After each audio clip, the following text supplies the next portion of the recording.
morning, or depending when you're watching this, good afternoon, good evening, or good night. My name's Ross, and as always told out of Voice of Radio, so today we need to take a look at a bunch of cards which are spiking in price in the Pokemon TCG, and you know what? Well, you need to know about these. You might be looking to pick some of these up. If so, might I suggest jumping on sooner rather than later?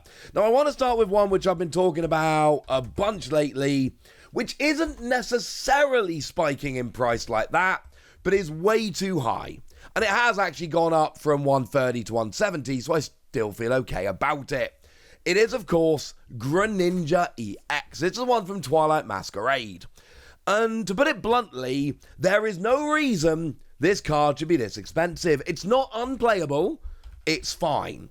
It is a fringe deck, which will have a few finishes here and there around about the top tables of some tournaments, but it is not a top deck, and we got enough data to tell us as much.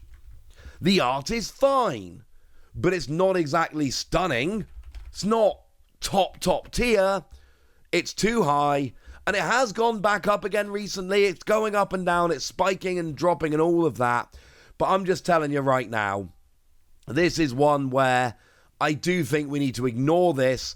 I'm very much of the ignore it and it will go away persuasion, because right now it is way too high and I'm not buying it literally or figuratively. Cool? Cool. Now, one that makes me a little bit sad is Leafeon. These are continuing to rise. Leafeon VMAX, if we look at the last month, it keeps going up. It started a month ago at 315. It's now sitting up about 356. There are a couple of recent sales that do look a little bit cheaper, so we'll have to wait and see if this has any long-term effect, but there's also one that sold for 345. This is a card which continues to go up, and it makes me a little bit sad because I love this card. I want this card. This is a card which is by Haga Nasuke and is one of my favourite artists in the TCG. And to put it bluntly, I can't afford the Japanese version of this card. I need the English version. The good news is another card which is spiking up quite nicely is Leafeon VMAX. I keep meaning to try and trade this for Leafeon, hasn't happened yet. There is, however, a bit of a difference between them now. Leafeon is sitting at, well, it started a month ago anyway, at about $200. It's now up at about $265. There are some recent souls at $215, and one of the things we need to remember when we get to this level of card, we need to remember that prices, they will be a little bit all over the place, and that's okay. These super expensive cards, there will be fairly big fluctuations in terms of the actual sold price of a bunch of these cards, and that's okay. The trends are more important than the last couple of solds because there are going to be some big differences because there's more room for difference because of the price of these cards. There are a couple of more still in Evolving Skies we can have a look at. Glaceon in the past month has gone from 217 to over 300. These are big spikes in the price of a month.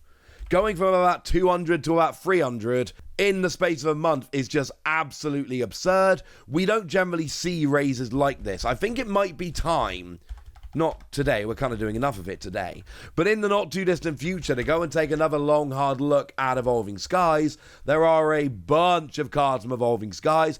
I'm showing you some of the ones that have gone up the most, but believe me, ladies and gentlemen, there are others out there. But it's not just Evolving Skies that has seen prices jumping up. There are some other cards that are doing it as well. Like, for instance, Fusion Strike. Fusion Strike is a very big set. It does not have many big hits. What is that going to do to the hits that are there? Well, it depends. Like, if we look at Espeon been jumping, ladies and gentlemen. Started the month at 215. Or at least, when I say started the month, I mean a month ago it was 215. It's now sitting there at 320. It is another card that has gone up by over $100 in the space of a month. That is absurd. Prices shouldn't be jumping this much. But when it comes to Fusion Strike, there are a couple of things that are worth pointing out. Firstly, the thing I just told you, it is, or at the time it was a bigger set. It's a huge set. And there aren't that many big hits in there, which makes every hit, so to speak, in the set more important, more impressive, more potentially valuable, because there are so few of them, which means that your odds are so much lower. But it's also a set that's been out for a while, which means that it is getting harder and harder as time goes by to actually be picking this up, and that's where we go. Now, I will say, it's not like that across the board. If we want to look at Gengar in the past month, it's actually gone down from about 400 to 340 according to the market price, but then we've seen near mint sales of 200 and 420. Again, like I've said, with these really expensive cards, individual sales will be a little bit all over the place because of the price. So for that reason, the most recent sales are less relevant than, say, a set that has just been released and the recent sales are all around about the same. But the trend is very clear. Gengar is actually going down quite nicely. So if you're looking to pick that up, it's not cheap, but I don't know. Maybe it's as cheap as it's going to get. I don't know. These cards, they do fluctuate wildly, ladies and gentlemen. They do fluctuate a lot. Speaking of fluctuating, a card that I've had my eye on for a while now is finally starting to get up there a little bit. I'm talking about the alternate art of Shadow Rider Calyrex VMAX, the one by Mitsuhiro Arita. And when this came out initially in Japan, it went dumb. It was a ridiculously expensive card. It was a kind of card where you really had to go a little bit over the top if you were trying to pick this up. It was a ridiculously expensive card that was out of the range of all but the most hardcore collectors. It was that level of card on release. Just didn't really do that in the UK. At least not after a couple of, initially on release it was a bit silly, and then it dropped and it was fine. But over the past month, it's gone from 80 up to 110. Not quite the same jump we saw from our friends over in Evolving Skies, but a significant jump nonetheless. And this is one of those cards which has always been ready. Like, it is that level. Whereas I told you Greninja wasn't that level of art. And I know art's subjective, right? But I still think Greninja is good. This is special. This is one of those cards where when it was first revealed, people went crazy for the art. When Blaziken was first revealed, it got a mixed reception. Some people thought it was absolutely stunning. Some people thought, like me, it was just a weird mix of colour. It's not a bad card, but it's not quite the same. Whereas this was pretty much ubiquitous. Oh my word, this is ridiculous. I think this card is going to keep going up and up and up over time. You have been warned.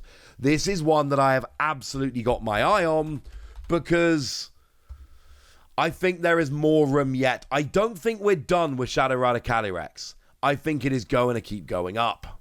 Speaking of cards that keep going up, and it's still one that annoys me because it makes no sense, Gastly. Gastly from Temporal Forces in the past month has gone from an $18 card to a $35 card. It's doubled. This is dumb and makes no sense. This should not be this high. I've had this rant a bunch of times. And essentially the rant goes like this. The artwork rares are not that rare and they are not that valuable, and every set we pick a random artwork rare. In Temporal Forces it was Gastly, and we jump it up to ridiculous levels and it makes no sense. Because have a look at the recent souls.